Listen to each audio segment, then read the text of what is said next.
وتەبێژی وەزارەتی دەرەوەی کۆماری ئیسلامی ئێران ئەڵێت پاراستنی بەرژەوەندیەکانی وڵاتەکەی هێڵی سوورە و پێشێلکردنیشی لە کەس قبوڵ ناکەن. ناسر کەنعانی وتەبێژی وەزارەتی دەرەوەی کۆماری ئیسلامی ئێران لە پرێسکۆنفرانسی هەفتانەی خۆیدا و سەبارەت بە بەیانی هاوبەشی چین و وڵاتانی کەنداوی فارس ڕایگەیاند بە هەموو شێوەیەک ئیدانەی ئەم ڕاگەیەندراوەکەین.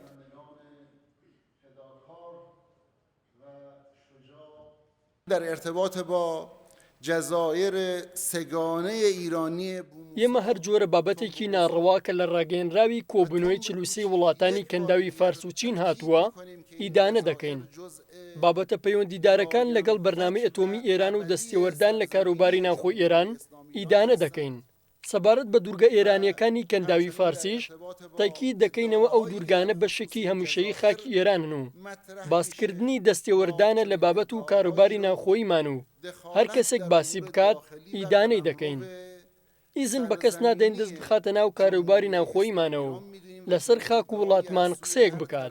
مطرح بشه ما چون این ادعایی رو به شدت محکوم میکنیم.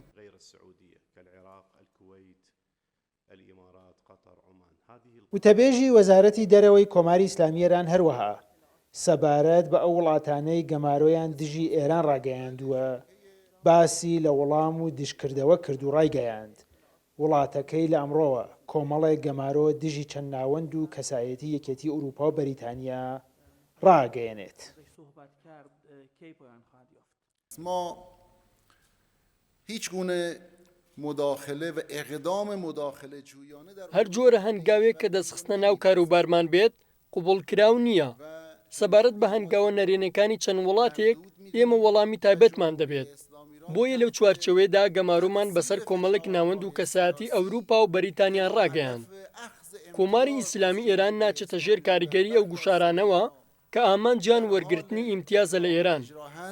تحت تأثیر این فشارها قرار نخواهد گرفت.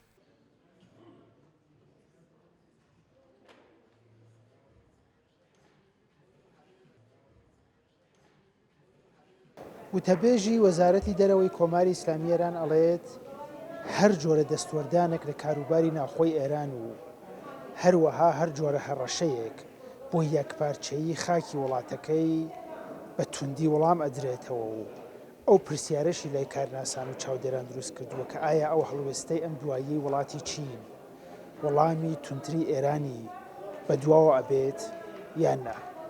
سامان سلێمانی، کورتسات نیوز، تاران.